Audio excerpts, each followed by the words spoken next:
Mis en place à la faveur d'un crédit contracté auprès de la Banque mondiale, le projet d'appui à la gestion des investissements publics et à la gouvernance PAGIP-G a accompagné le gouvernement du Bénin dans ses efforts pour relever le niveau de performance dans la gouvernance des investissements publics.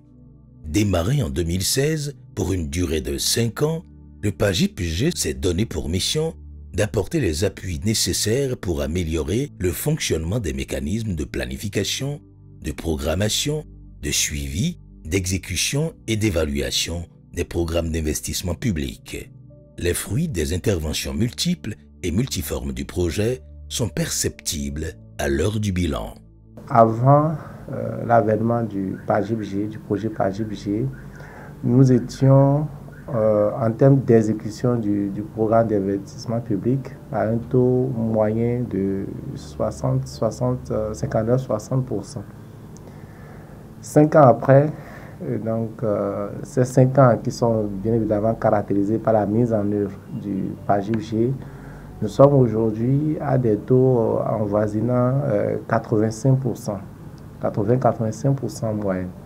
Donc entre 20 et 25 points d'amélioration enregistrée en termes justement d'exécution ou de la performance globale ou moyenne d'exécution du programme d'investissement public. Pour moi, c'est un élément très important à souligner.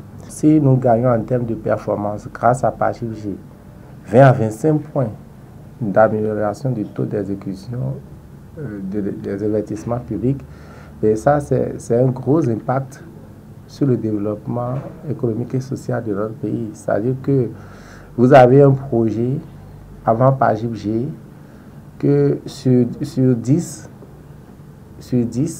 vous arrivez à peine sur 10 objectifs, si vous voulez aussi sur 10 résultats attendus, vous arrivez à peine à en réaliser 6 avant PAGIP-G. Pendant PAGIP-G, donc à partir du moment où nous avons eu PAGIP-G, ce taux s'est substantiellement amélioré et aujourd'hui, sur 10 résultats attendus, nous sommes sûrs de réaliser au minimum 8 voire 9, c'est 80-85%, 8 voire 9. En termes d'impact, c'est très important. L'accompagnement du PAGIP-G au processus de suivi rapproché des chantiers et au reporting trimestriel sur l'avancement des projets inscrits au PIP et au PAG a ainsi été fructueux. Quand vous mettez une marmite sur le feu et que vous ne suivez pas comment est-ce que le feu est en train de faire, donc vous risquez de ne pas obtenir de résultat, soit c'est brûlé, soit ce ne sera pas cuit dans le délai, dans le temps. Vous voyez, le PAG est, on peut dire, concentre d'importants investissements pour le pays et les réalisations sont là. Et on a besoin de suivre de très près la mise en œuvre, non seulement pour permettre à ce que les acteurs puissent mettre en œuvre comme cela se doit, d'accord, de deux, pour les résultats de qualité que nous devons avoir. Et quand on dit les résultats de qualité, pour l'apprécier, il nous faut les donner. Et donc, à partir de là, je pense que le pays se donne les moyens, le chef de l'État également, donc, pour faire les choses de la bonne manière. Et c'est certainement donc, pour améliorer la façon de faire, pour que le suivi, comme on le dit, soit plus rapproché donc, de celui qui gouverne. On peut le dire aussi, pour qu'il ait donc les yeux sur la manière dont cela se passe, pour pouvoir donc vite apporter les correctifs nécessaires et ajuster avant qu'il ne soit trop tard. Au niveau du ministère du Développement, il y avait la direction de suivi du PIP, DGPCIP, des projets d'investissement public. Donc, cette direction-là, c'était elle d'ailleurs qui abritait le projet PAGIP-G et ça a été conçu pour renforcer cette direction. Et donc, l'un des apports essentiels de PAGIP-G à la direction pour pouvoir permettre d'atteindre cet objectif, c'est tout de suite doter la direction des tests qu'il faut pour pouvoir, donc le cadre de suivi du PIP a été réformé. Et il y a eu un projet de décret pour les coordonnateurs de projets qui sont jugés sur performance pour pouvoir atteindre les objectifs qui leur sont assignés. Et il y a eu, en plus de ça, doter la direction des outils. L'outil, par exemple, de spatialisation des investissements publics qui permet de pouvoir voir à chaque région où se trouvent les investissements publics, qui permet d'abord de suivre de très près les investissements, mais aussi évite qu'il y ait une discrimination au niveau de la répartition des investissements publics sur le territoire national. Un suivi rapproché des chantiers du PAG et du PIP permet quand même de suivre la mise en œuvre, le respect des délais, la qualité des services demandés ou bien la qualité des ouvrages qui seront réalisés après la mise en œuvre des chantiers. Donc ce ne serait pas d'attendre la fin pour dire que tel c'est un éléphant blanc, on n'a pas respecté les spécifications techniques, on n'a pas respecté les thèmes de référence. Ça permet à des moments donnés de corriger les impairs lorsqu'il y en a et d'améliorer, de donner des conseils pour améliorer la bonne exécution de ces chantiers-là.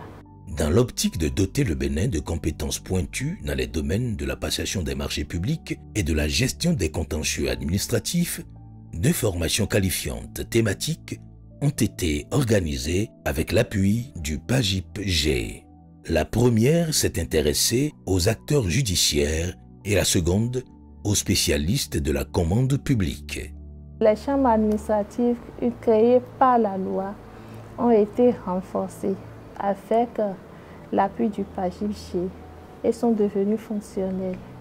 La Cour suprême qui connaissait à elle seule du contentieux administratif, cette matière a été délocalisée au niveau des juridictions de fond.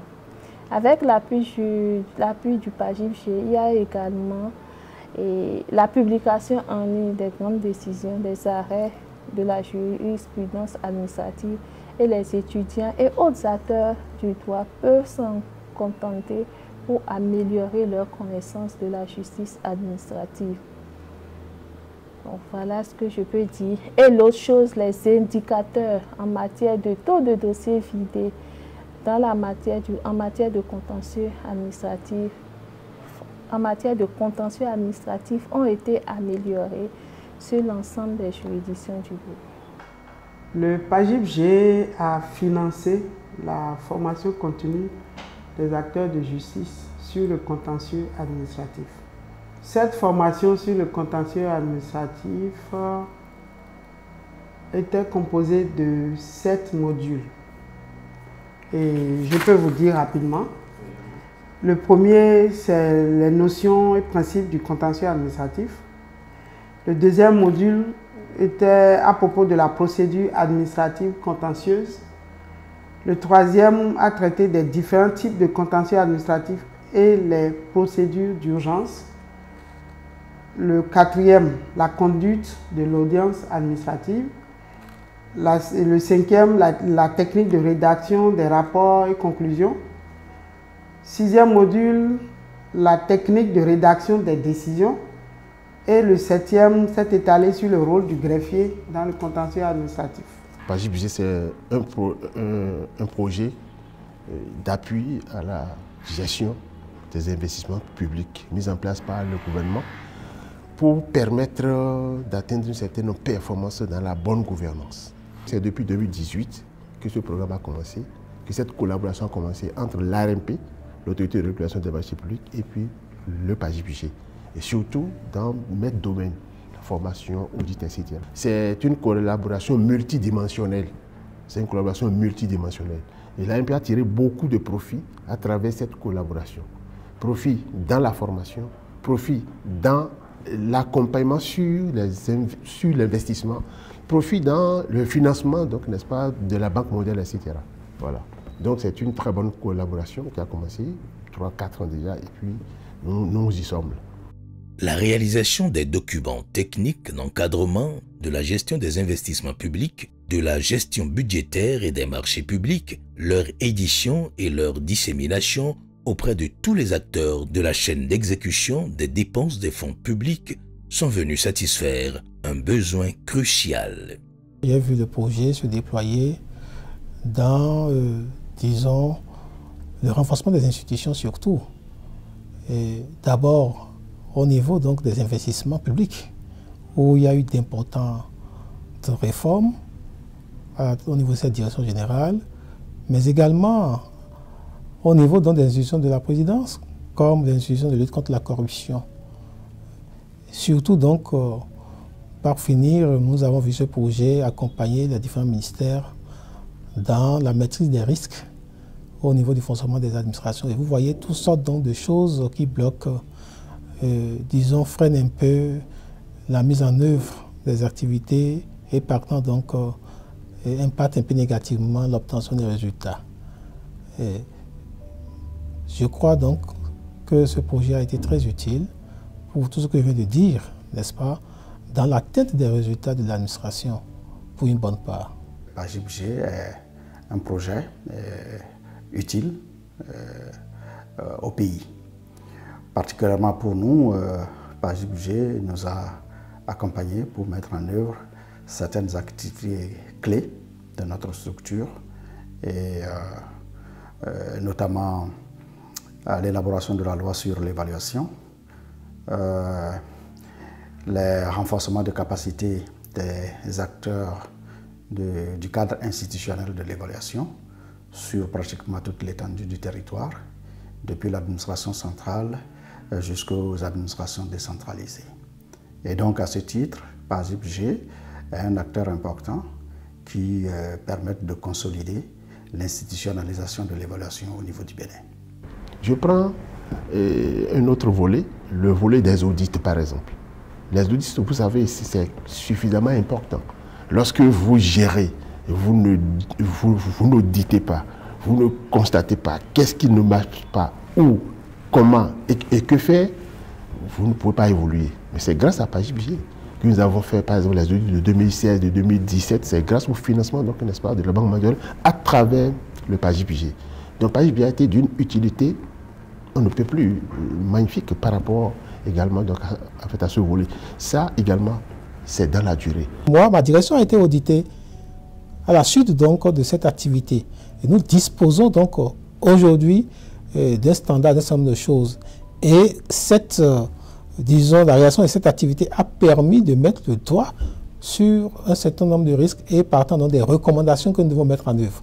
Dans le même sillage, plusieurs opérations de renforcement des capacités ont été menées avec les acteurs de la chaîne d'exécution des dépenses publiques. Les acteurs de la chaîne d'exécution des projets, les spécialistes de la commande publique, les acteurs de la réforme budgétaire, les corps de contrôle de l'ordre administratif. Ça a accompagné les acteurs de la chaîne des dépenses, de recettes et de contrôle dans la mise en œuvre d'un certain nombre de réformes. Et sans aller sur la réforme qui concerne les autres secteurs, en ce qui concerne les organes de contrôle, ça a permis de renforcer les capacités techniques du personnel des inspections, notamment le personnel technique chargé des organes des missions d'audit. Nous avons bénéficié d'un certain nombre de formations pour plus de 120 personnes. Nous avons bénéficié aussi des outils de travail, c'est-à-dire des ordinateurs, imprimantes, scanners. C'est des outils qui manquent de façon cruciale dans beaucoup d'inspections.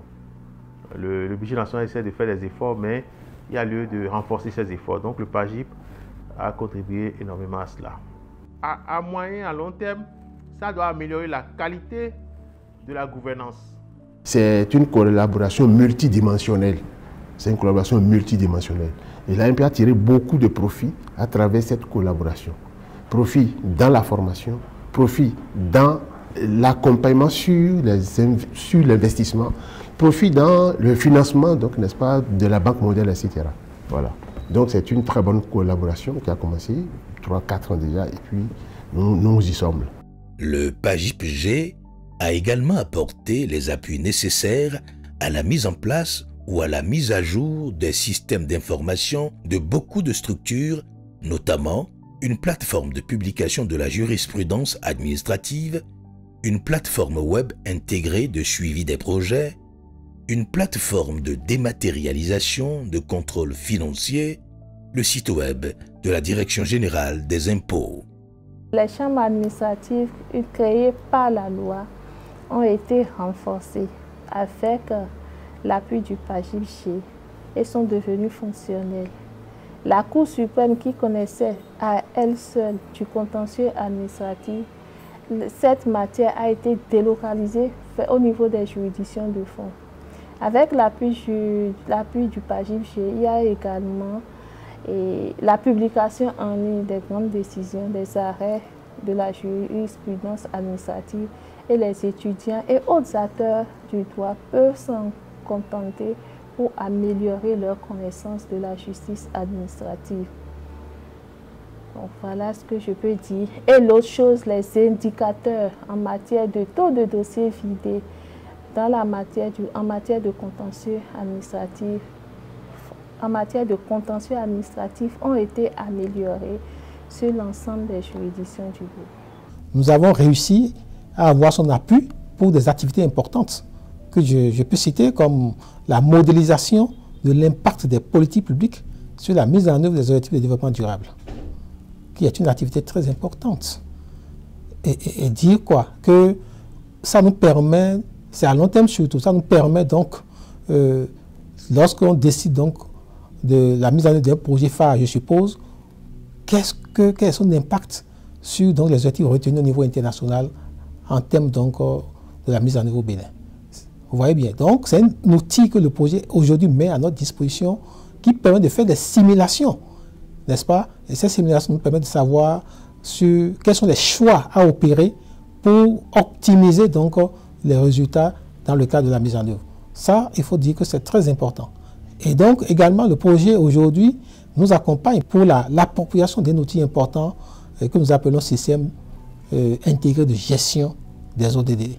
Voilà deux éléments, deux activités importantes que je vous cite. Et également, on peut dire donc que le projet nous permet de mettre en place ce qu'on appelle la matrice de comptabilité sociale actualisée qui va servir d'intrant donc pour la première activité, n'est-ce pas, dont j'ai parlé tantôt. La composante financement axée sur les résultats mis en œuvre par le PAGIPG s'est focalisée sur les trois secteurs stratégiques de l'énergie, de l'eau et de la justice. Ici aussi, les résultats sont appréciables. À travers ce projet, les bénéficiaires ont eu droit à des formations. Les bénéficiaires ont eu droit à des appuis matériels, logistiques de tout genre. Donc, quand on parlait d'utilité, ce projet était d'une très grande utilité pour tous les ministères sectoriels ainsi que tous les acteurs centraux qui en ont bénéficié. Ce qui a été positif, c'est d'abord, de manière pratique, l'assistance portée au ministère en renforçant des directions techniques par la DPP, de la mise en œuvre de ces actions à travers des outils d'accompagnement, je vais dire au plan du fonctionnement que nous avons bénéficié, dont nous avons bénéficié à travers cette structure. Et il n'en est pas seulement avec cette structure. En ce qui concerne la direction de l'informatique, ce que nous appelons aujourd'hui la DSI, le PAGIP aussi a contribué à la mise en place de l'outil essentiel qui a permis de mettre en place, disons, les systèmes informatiques depuis les directions centrales jusqu'aux directions d'exécution au niveau départemental. De façon concrète, il y a eu des infrastructures qui ont été mises en place pour que les populations aient accès à l'eau et à l'énergie et que les populations aussi puissent jouir de la justice administrative. Donc de ce point de vue-là, du point de vue des populations, il y a eu suffisamment de réalisations. Au total, il n'y a l'ombre d'aucun doute que les fruits ont tenu la promesse des fleurs. Le PAGIPG a obtenu les résultats au-delà des attentes. Le taux d'exécution du budget d'investissement pour l'exercice 2020 est estimé à 126,91%. Et ce taux est supérieur à l'objectif fixé pour la fin du projet, qui est de 80% en 2021. En outre, l'écart moyen entre les coûts réels et les coûts prévus pour les projets qui sont inscrits dans notre programme d'investissement public et l'écart moyen entre la durée réelle et celle prévue pour l'exécution des projets sont respectivement de 15,75% et 19,40% en 2020 et en dessous des objectifs fixés en fin de projet qui étaient de 35% et de 25% respectivement en 2021. Par ailleurs, les indicateurs de résultats intermédiaires ont été atteints, en particulier le temps mis pour la publication des budgets aux gestionnaires de crédit pour les projets d'investissement qui ont été sélectionnés pour l'année. C'est estimé à 1 semaine en 2020, contre un objectif de fin de projet de 2 semaines en 2021. Le nombre de spécialistes de la commande publique accrédités estimé à 243 en 2020 dépasse largement l'objectif de fin de projet de 150 spécialistes à former en 2021. Le nombre de cellules de participation citoyenne créées fonctionnelles est de 3 en 2020, contre un objectif de 2 fixé, retenu pour 2021. Des progrès notables ont été enregistrés sur le pourcentage de projets évalués conformément aux lignes directrices du manuel d'évaluation de la gestion des investissements publics, qui est passé de 45% en 2018 à 100% en 2020, contre un objectif de fin de projet de 85% en 2021. Il en est de même pour le taux moyen d'exécution des plans de passation des marchés dans les ministères sélectionnés, qui est passé de 69,25% en 2018 à près de 82% pour 2020, contre un objectif de fin de projet de 85% 2021. Les acteurs du projet d'appui à la gestion des investissements publics et à la gouvernance se réjouissent des bons résultats obtenus. Ils sont cependant conscients de la nécessité de pérenniser les acquis du projet. L'unité de gestion et les parties prenantes tirent les grands enseignements. Grâce au PAGIP, l'accent est surtout mis sur l'étude de faisabilité. Et sans études de faisabilité, c'est que vous êtes comme sans boussole. En matière des mines, cela est important et nécessaire, aussi bien pour l'eau, parce que l'eau est une ressource minérale. Concrètement, des populations ont accès à l'eau et à l'énergie. On connaît beaucoup plus sur ce qu'est, on a beaucoup plus d'informations désormais sur ce qu'est la justice administrative, par exemple. Donc, de ce point de vue, il y a des effets tangibles.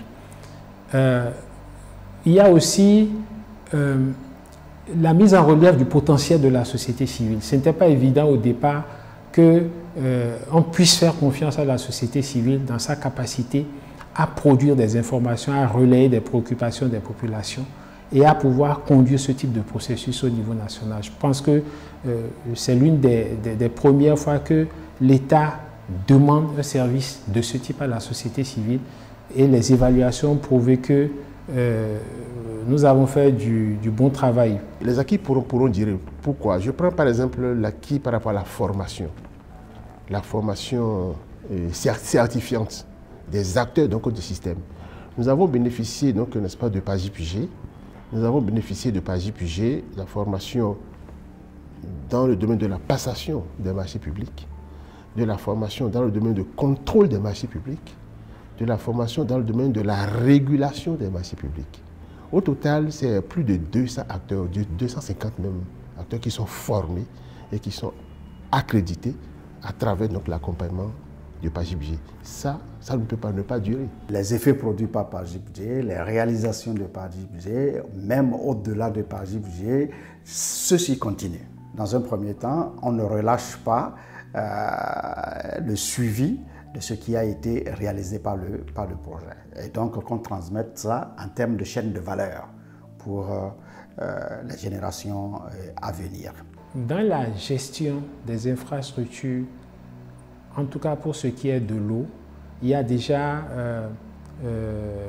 des expériences qui ont été développées sur le terrain et qui impliquent les populations à la maintenance des infrastructures qui sont généralement mises en place. Donc de ce point de vue, il n'y a pas de souci à se faire.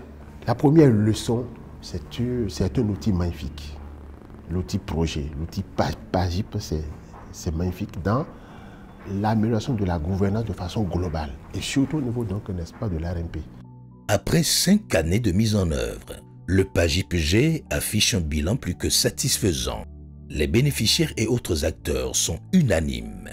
La forte appropriation des autorités nationales, la disponibilité de l'équipe du projet à la Banque mondiale, le dynamisme et le bon fonctionnement de l'équipe de coordination, ainsi que l'approche participative adoptée, constituent les facteurs clés du succès du PAGIP-G.